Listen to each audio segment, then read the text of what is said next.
The first letter arrived folded into a triangle, like something passed under a desk in middle school. No return address, my name printed neatly in blue ink. When I slid it open with my thumbnail, paper fibers lifted and curled, and the smell of copy toner, damp and metallic, floated up like a memory from an office I hadn't left yet. Inside, a page of my day before it happened.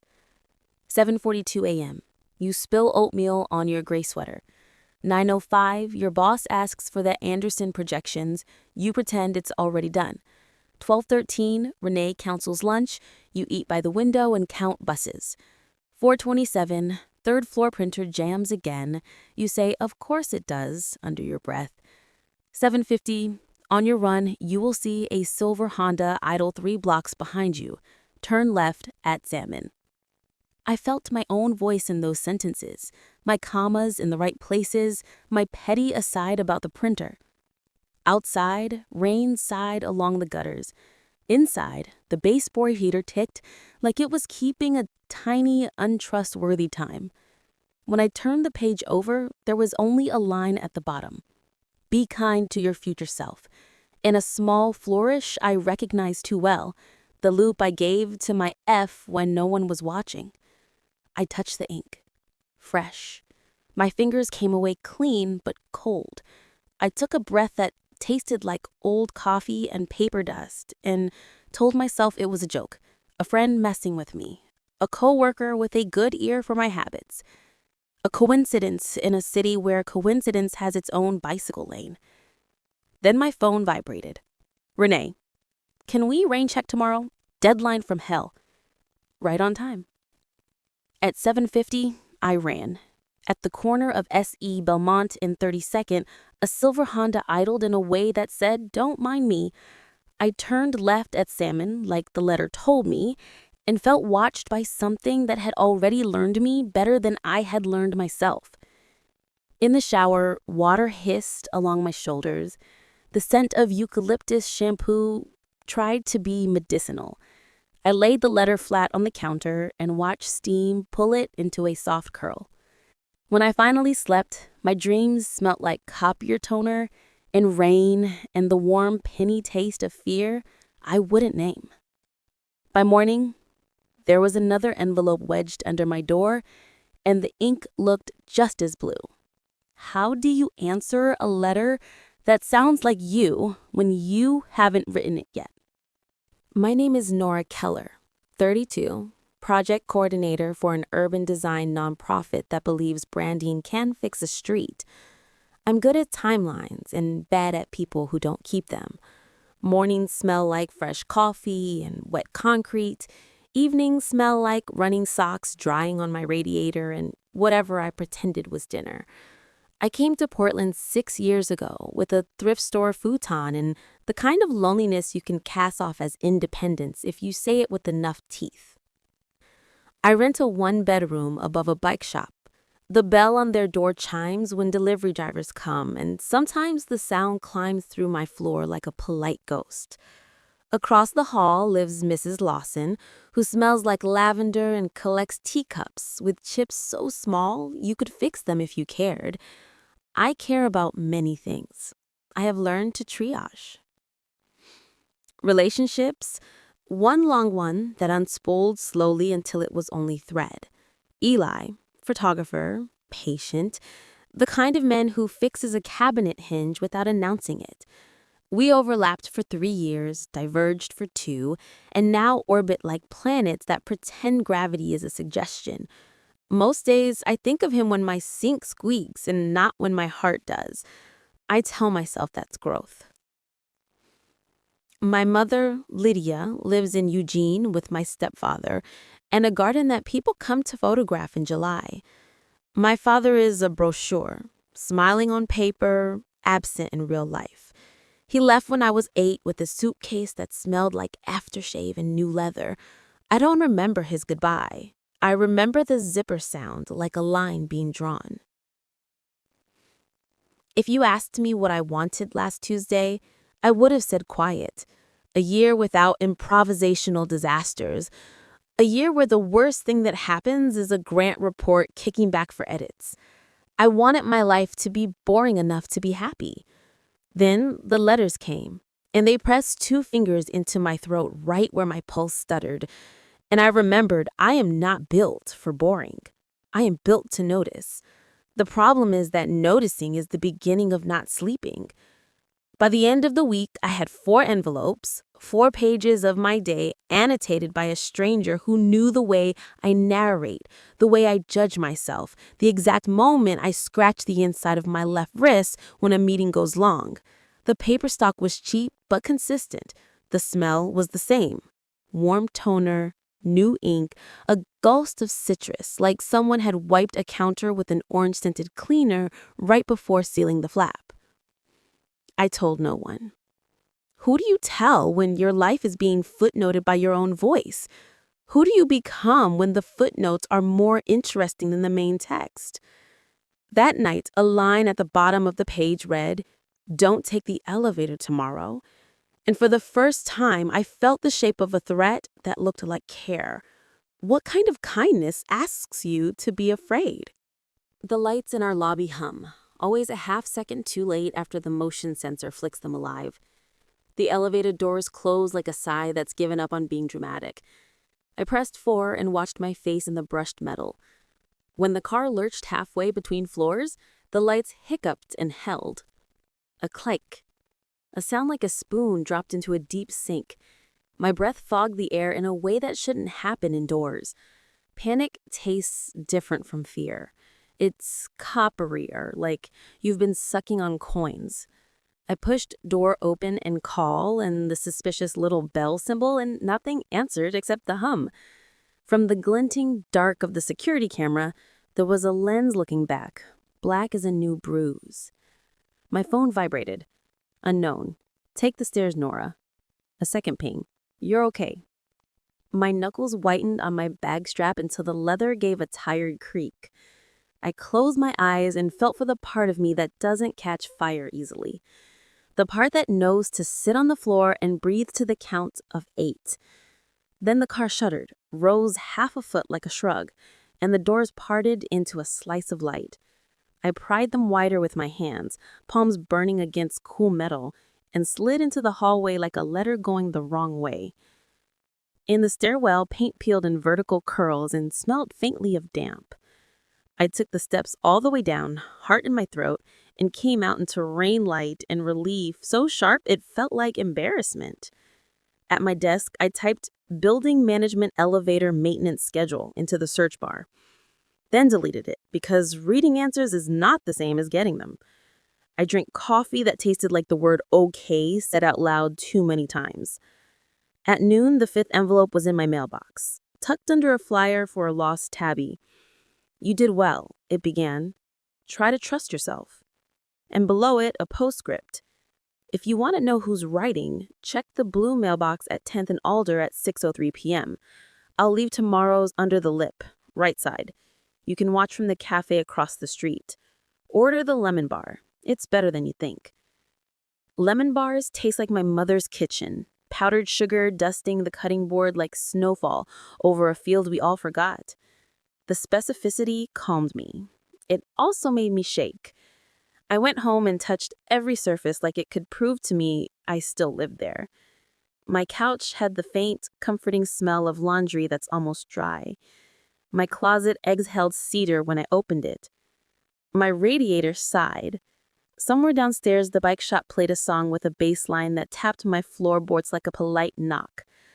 At 6:03 the next evening, I sat by the cafe window, with powdered sugar on my lip, and watched the blue mailbox like it owed me an apology. At 6:06, a woman in a gray beanie walked up, glanced left, lifted the lid, and slid an envelope under the right lip. Her walk was brisk and unsentimental. When she turned, I saw only a shape, not a face. She moved like someone who didn't want to be looked at, which is a kind of invitation to be. As the bell over the coffee door tinkled, a peppermint smell rushed in with a couple carrying a paper tree.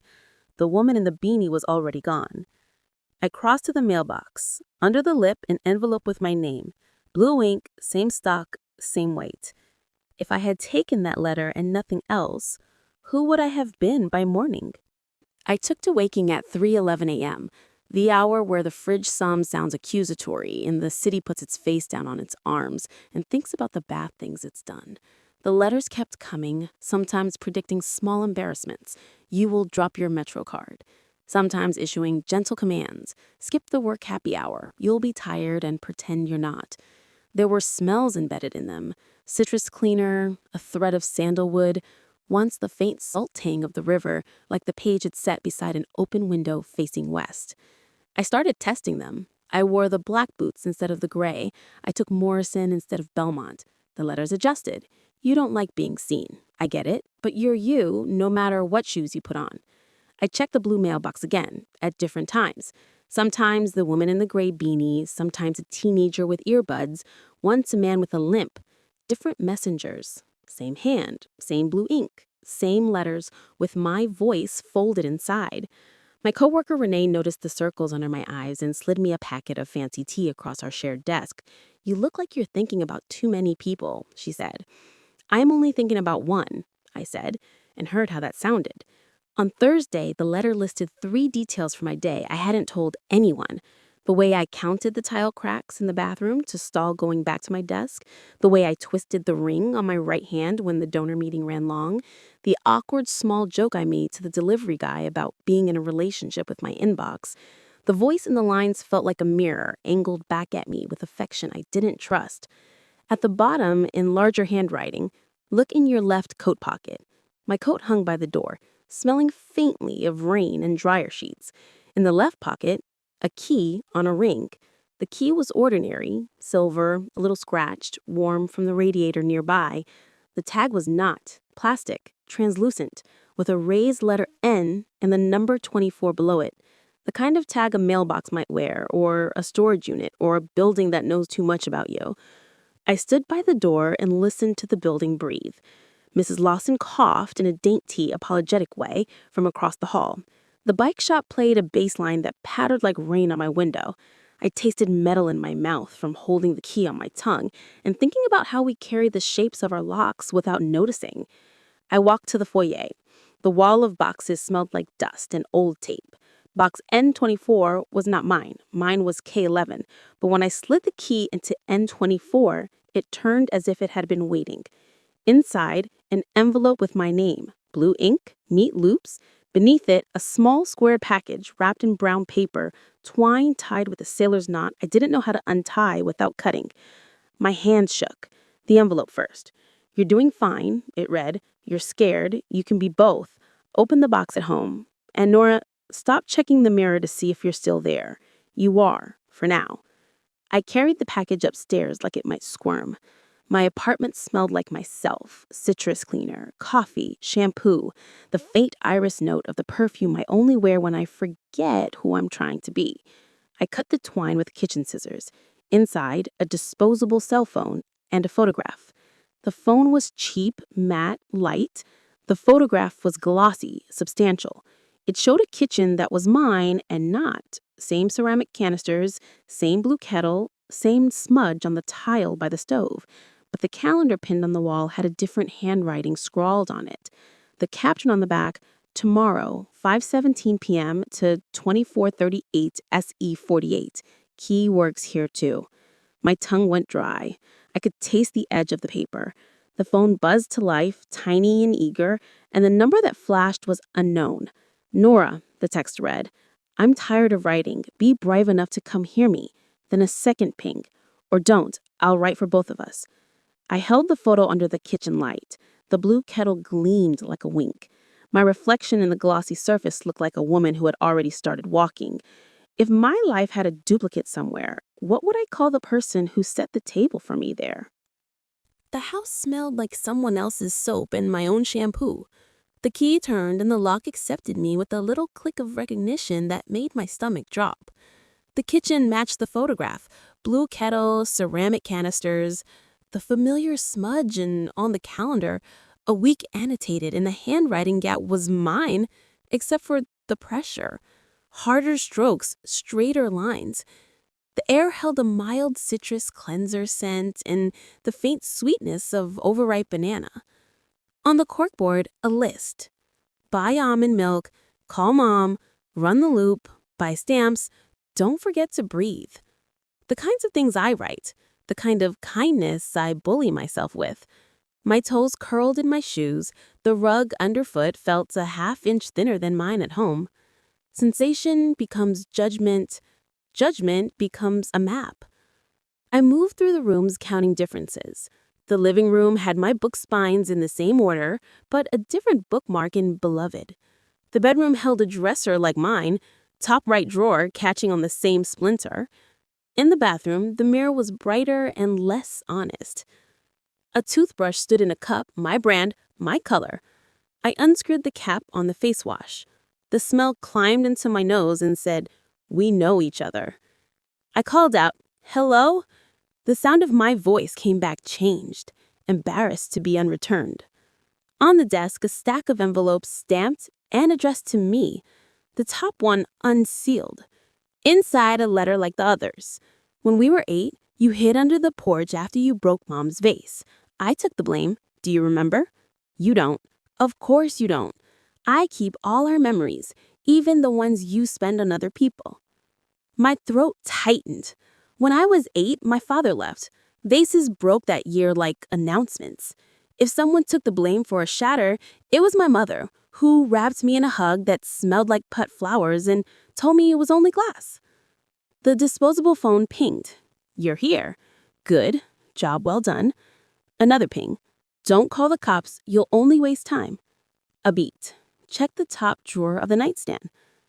Inside the drawer, a photocopy of my driver's license, a store loyalty card with my name, and a photo of me bent over a row of basil at the farmer's market last summer, shoulders bare, hair in a knot, mouth soft with concentration. The shot had the warmth of love or the chill of surveillance. It depends on who's holding the camera. I put the photograph down and touched the nightstand's edge the way I touch furniture when I don't know what to say. At the bottom of the drawer, a slip of blue paper with 4 words. I am your sister. The disposable phone vibrated like it agreed. "Don't freak out," the text said. "You'll pass out. Sit down, drink water, then meet me at Laurelwood Park, 7 p.m., bench by the dog fountain. Bring nothing but the phone. I'll prove I'm you before I prove I'm not." The room seemed to tilt just enough to make me widen my stance. The window crack let in damp air that smelled faintly of moss and car exhaust. My hands felt like borrowed things. Sister. I have only ever had one of those in the plural form with girlfriends who mean it when they say, "I've got you." If there's a woman in my city who can pass for me, how long has she been practicing? The park at dusk smelled like wet bark and the faint, cheerful filth of a dog run. The bench by the dog fountain was slick with mist. The disposable phone buzzed once, twice. "I'm watching you. Don't turn around." It buzzed again. "Kidding. I'm to your left." She sat on the next bench over in a gray beanie and a navy raincoat. Her posture felt familiar, the way a reflection does when you catch it off guard. When she turned her head, the angle of her chin was mine. The way she tucked her hair behind her ear was mine. The color of her eyes, green with the brown freckle in the left, was mine. "Hi," she said. Her voice was a key turning. "I'm Olivia." My mouth shaped the name like it had been sitting on my tongue for years without my permission. "Sister?" I managed. She shrugged. "Half," she said, "but the kind that counts." Her face was not a copy, it was a variation. Thinner, sharper across the cheekbones, a crease at the mouth I didn't have yet. She wore my handwriting in her speech. The same rhythm, the same economy, a tendency to fit 3 sentences into one when something mattered. "How?" I began. "Do I know you?" she finished. "Because I've been learning you since I was 15. She looked at me the way you look at a recipe you're trying to adjust. Our father, your father, left my mother 2 years before he left yours. He had a type. He wrote letters he didn't send. I found them. I found you. You were playing soccer in a too big yellow jersey, knee socks falling down. You skinned your knee and didn't cry. I thought, mine." The air chilled in a delicate way that made my teeth want to chatter. "Why now? Why the letters?" "Because you weren't listening to the world. and because I'm tired, and because I can pass for you just enough if I keep my head down." She smiled, a quick, crooked thing that sat wrong on a face that looked like mine. "I made you a spare life, a shadow kitchen, a place where you could come when you finally woke up." "What am I waking up from?" I asked. "Being the version of us that doesn't ask questions," she said simply. "Being good at timelines and bad at wanting things." A beat. "Also because someone is following you who isn't me." The disposable phone buzzed. She didn't look at it. "Silver Honda. Ask me how I know."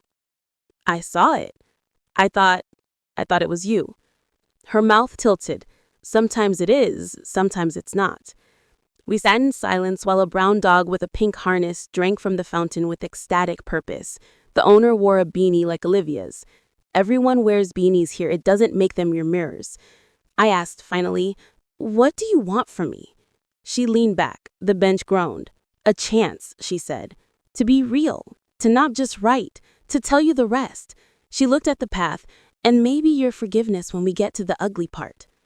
Rain started as a polite suggestion, then made its case more strongly. The smell of wet concrete rolls around us like a blanket. She stood. "Tomorrow," she said. "Noon. The duplicate apartment. I'll bring proof. Come alone. If you bring the police, you'll only make a file out of a life." She walked away, beanie bobbing.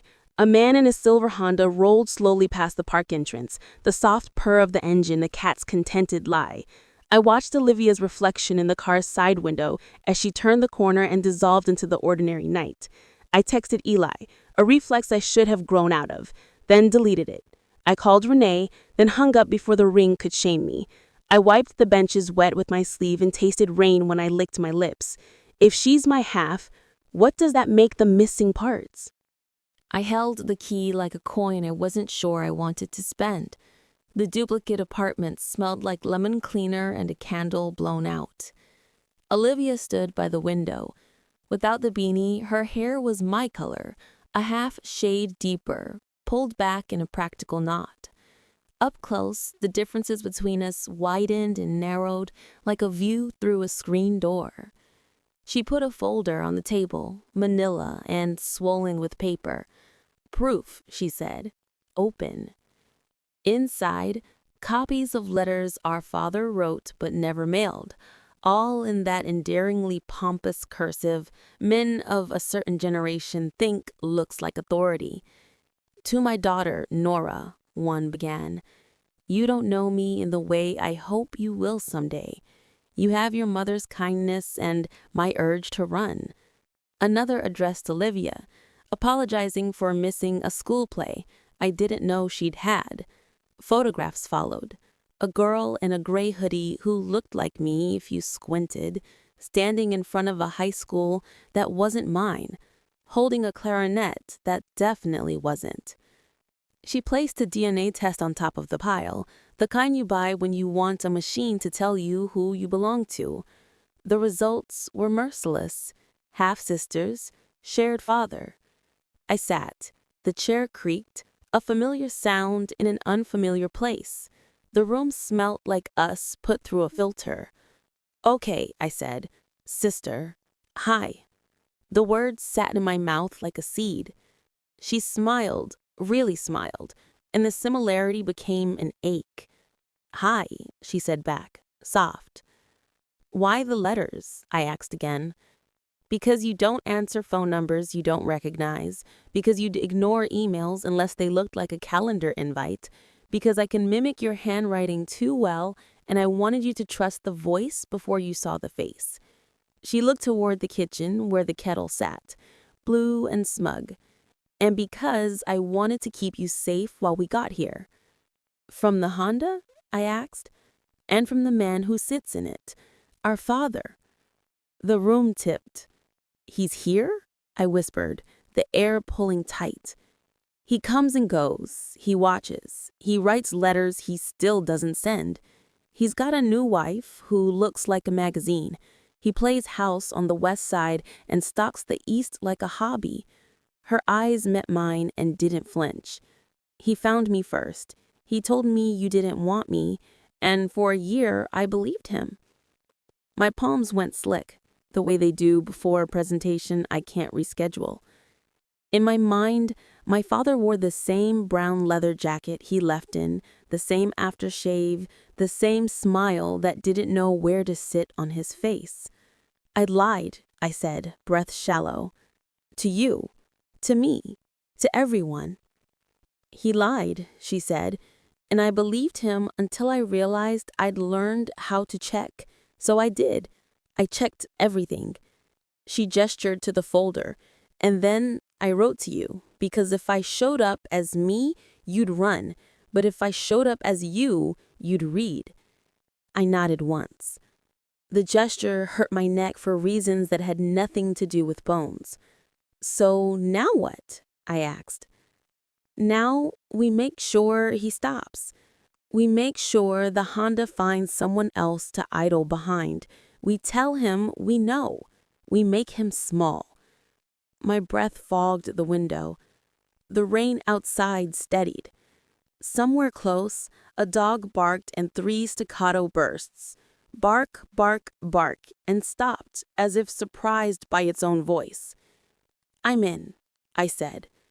Good, she said, and relief loosened her mouth into my smile. Because I already texted him from your number. The kettle clicked softly, like a moral. If the man who taught us to leave could be made to stay still, what would we do with him when we had him? We chose a place neutral, the diner on 28th, where the coffee is brave and the pie told me my secrets once. The bell over the door laughed us in. The room smelled like butter and disinfectant, and the heavy sweet of syrup burned just enough to be interesting. He arrived 5 minutes late, wearing contrition like a new shirt. His hair was still that salt and pepper mix that seduces men into thinking they've earned wisdom. He smelled like aftershave that tried too hard, and rain. When he saw us together, his face did a small, uncontrolled thing, as if someone had yanked a string attached to the corners of his mouth. Nora, he said, the word choosing a path through his teeth. Olivia. We did not stand. He sat. The vinyl squeaked its judgment. You called, he ventured. I came. Like a good father, Olivia said blandly. He put his hands on the formica, palms down. The fingernails were well kept, the fingers a little swollen, the way men's get when they spent decades clenching and unclenching around a steering wheel and a steering narrative. I didn't know how to do this right. Any of it. We don't want your apology, I said, surprised at the calm in my voice. We want you to stop watching. He flinched, a small, rat-like thing. The Honda, Olivia said. The one you parked 3 blocks behind her on Belmont and 2 behind me on Hawthorne. The one you think makes you invisible because you bought it cash. He swallowed. The action lifted his Adam's apple in a way that made something ugly in me want to press it back down. I wanted to make sure you're okay, I finished. We grew up. It happened without you. It will keep happening without you. I leaned in. The table smelled faintly of bleach. Stop sending letters to houses you don't live in. He blinked. It took half a second too long. Letters? The ones you wrote to us when we were kids. I found them. You addressed them, but never sent them. Now you're sending new ones with more words and less father. She tilted her head. Or maybe you're not. The spoon in my hand touched the table with a bright, decisive click. Say it, I told her. She looked at me. She looked at him. Her eyes had my brown freckle and a history I didn't. I started the letters. She said, soft, most. My breath left my body in a quiet and humiliating sound. You? She said, I needed you to come. I needed to prove I was real. I needed to get you to the duplicate apartment because you wouldn't have come if I'd said, "Hi, I'm your half you didn't ask for." And I needed to flesh him out. She flicked a glance at our father. It worked. The diner hummed. The waitress refilled coffee like she was keeping time in a song we didn't know we were singing. Outside, a bus sighed and took a corner personally. "You wrote my days before I lived them?" I said, a shaky laugh releasing itself without my say. "You told me to turn left at Salmon." She nodded, small. "I saw the Honda 3 nights in a row. I told you to turn because I wanted to find out if he followed instructions." "And?" I asked. "And he did. He's obedient when it comes to control." Our father's cheeks had gone the color of a bad decision. "You girls," he started, then stopped when both her eyebrows rose. "We're women," Olivia said. He tried again. "I made mistakes," he said softer. "I left. I chose wrong, but I am not a creep. You're a man who likes to watch without being accountable for what you see. Call it whatever makes you sleep." Silence collected in the sugar packets. The bell over the door let out a tired jingle when a couple left, laughing at a joke that had nothing to do with us. "I'll stop," he said finally, brittle. "I'll sell the Honda." "You'll do more," Olivia said. "You'll leave Portland. You'll stop playing ghost. And if you don't, we'll make you visible." She smiled, a tiny thing I was proud to share. "We know how to write." He looked at me, perhaps hoping I might be the kinder mirror. I was, and I wasn't. "Goodbye," I said. "For real this time." He stood. The chair squeaked again, a smaller sound. He left, the bell muttering. The rain inhaled him without comment. When the coffee arrived, we drank it like communion. It tasted like burnt sugar and relief, and the aftertaste of something we would argue about later. The ethics of letters, the shape of betrayal when it looks like help. Olivia's hand shook once and stilled. "I wanted you to know me," she said. "I took the longest way around." I nodded. "You did, but you got here." If the truth is a house, and we came in through different doors, what rooms would we discover we share? We met at the duplicate because I wanted the room to smell like lemon cleaner if anything went wrong. It did. The lamp in the corner cast a warm circle like a stage manager who approves of the scene. The window showed a slice of street and a silver Honda absent from it. The kettle clicked once and pretended to be a metronome. A knock. Not our father. Eli. My hand found my throat. "You called him?" I asked Olivia, already knowing. "I texted," she said. "From your phone." He replied like a man who misses useful trouble. He stepped in with that quiet way of his, the one that makes doors feel like they've been asked permission. He smelled like cold air and the mint gum he chews when he's nervous. His eyes did the quick assessment I used to watch in the viewfinder while he framed a shot. Where is the light? Where is the danger? Where is Nora? "What is this place?" "Mine. Also hers. Also neither." She gestured. "Welcome to our collective bad boundaries." He took it in like a reporter takes in a body, carefully, respectfully, collecting details he would never say out loud. "Okay," he said. I told him everything in the kind of rush that rescues drowning people or drowns them faster. Letters, key, duplicate, sister, Honda, diner. The part where I found out love and surveillance share a camera strap if you're not careful. He listened with his jaw set like a man who won't interrupt a confession. When I finished, he reached for my hand and didn't, then did. His palm felt warm in that specific, useful way. "Okay," he said again. "Do you want me to be angry for you or calm with you?" "Both," I said. And he smiled like a streetlight coming on. The door burst inward so hard the chain snapped like a twig. Our father stood there with the kind of certainty that makes certain men dangerous. His face wore all the wrong conclusions at once. You think you can tell me where to go? You think you can make rules for me? He took a step in, the air went thin. Olivia moved first, positioning herself between me and the door, an emotion that felt practiced in her bones. Leave, she said. Voice a low thing, or we call the police and make an affidavit out of your shadow. He laughed, a sound with no humor. Police love me. Men like me are their mirror. Eli stepped forward with the resigned, practical courage of a man who has fixed cabinets and broken news. Sir, you need to go, now. For a heartbeat too long, everything held. The smell of lemon cleaner and fear, the kettle's tick, the rain against the window stitching steady little lines into the glass.